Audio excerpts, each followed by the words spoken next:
Hello everyone, welcome back to my channel the notes corner. I hope you are all good.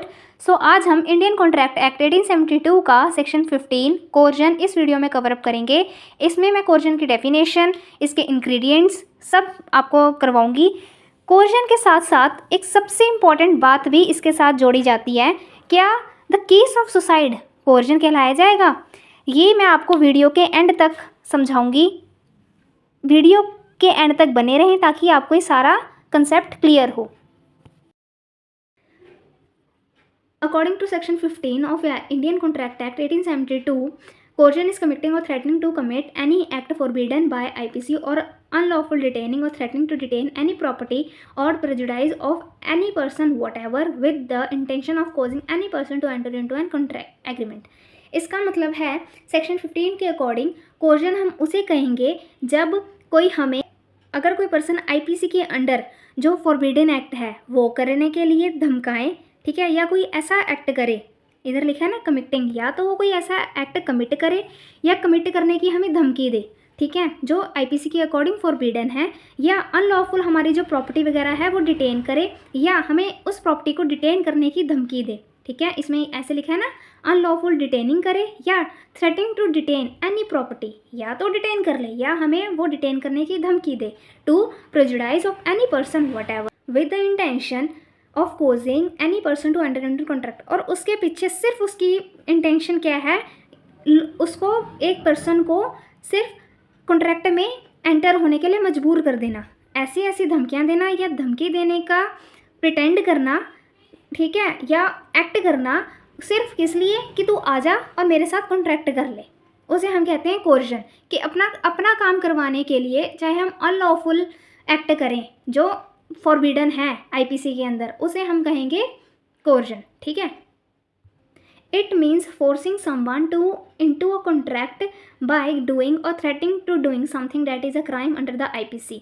इसमें ये है, coercion तब होता है जब हम किसी को कॉन्ट्रैक्ट करवाने के लिए किसी क्राइम की धमकी दी जाए या क्राइम किया जाए, जैसे मर्डर, रेप, असोल्ट, किडनैपिंग वगैरह। अगर कुछ हम ऐसा करते हैं अगर, तो वो हम कोर्जन कहेंगे, ठीक है। उसे अनलॉफुल होल्डिंग और threatening to hold someone's property, या जैसे ऊपर मैंने बताया, या किसी की प्रॉपर्टी को होल्ड कर लेना या होल्ड करने की धमकी देना, वो भी कोर्जन के अंडर ही आता है।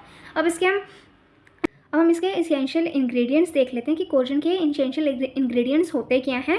ये मैंने ऊपर आपको बता दिया है, पर फिर भी इसको एक बार हम डिटेल में देख लेंगे, ठीक है। देखते हैं। Act is forbidden by law में है, the threat or a act must be something prohibited under the criminal law. It does not matter if the IPC is actually in force at the place where the coercion happens. If a threat made on the high seas ship where the IPC does not strictly apply, it still count as a coercion if the suit is brought in India. इसका मतलब है जो act किया गया या जिसकी threat दी गई है वो आईपीसी के अंडर प्रोहिबिटेड ऑफेंस होना चाहिए, ठीक है। इंपॉर्टेंट पॉइंट इसमें ये है, यहाँ से यह इंपॉर्टेंट पॉइंट हमारा, अगर कोर्जन हाई सीज मतलब समुद्र में जो शिप है उस पर हुआ है और वहाँ पे आईपीसी टेक्निकली अप्लाई नहीं होती है, तब भी अगर केस इंडिया में फाइल होता है तो उस एक्ट को कोर्जन ही माना जाएगा, ठीक है। चाहे अप्लाई हो रही है आईपीसी चाहे नहीं हो रही है, अगर बाई चांस जो हमारा केस है अगर इंडिया में फाइल होता है तो हम उसको कोर्जन की कैटेगरी में ही लेंगे। आगे आ जाता है unlawful detain of property, forcing of contract by holding a person assets hostage. इसका मतलब है अगर किसी की प्रॉपर्टी या गुड्स को इलीगली रोक कर उसे एग्रीमेंट साइन करवा लिया जाए तो उसे हम कोर्जन कहेंगे, ठीक है। थर्ड है intention, the sole purpose of the forcing और threat must be compel the victim to enter into an agreement. इसका मतलब है थ्रेट या इलीगल एक्ट का मेन इंटेंशन ये होना चाहिए कि सामने वाले को एग्रीमेंट करने के लिए फोर्स किया जाए, उसकी मेन इंटेंशन यही होनी चाहिए। और परजुडाइज का क्या मतलब है, the act must be to the detriment of someone. इसका मतलब है थ्रेट या इलीगल एक्ट किसी भी पर्सन को नुकसान पहुंचाने के लिए हो सकता है, ज़रूरी नहीं कि जो मतलब जो कॉन्ट्रैक्ट कर रहा है उसी के लिए ही सिर्फ थ्रेट हो, थ्रेट किसी को भी दिया जा सकता है। जैसे मतलब अगर ए ने बी से कहा अगर तुम कॉन्ट्रैक्ट साइन नहीं करोगे तो मैं तुम्हारे बेटे को नुकसान पहुँचा दूंगा, यहाँ थ्रेट बी के चाइल्ड को दी गई है, लेकिन पर्पस क्या है, बी के साथ एग्रीमेंट करना है, इसलिए यहाँ कोर्जन होगा। करते हैं कि केस ऑफ सुसाइड क्या कोर्जन कहलाया जाता है। ये डिसाइड हुआ लैंडमार्क जजमेंट जो है हमारी चिक्कम अम्मी राजू वर्सेस चिक्कम सेशमा 1918 में।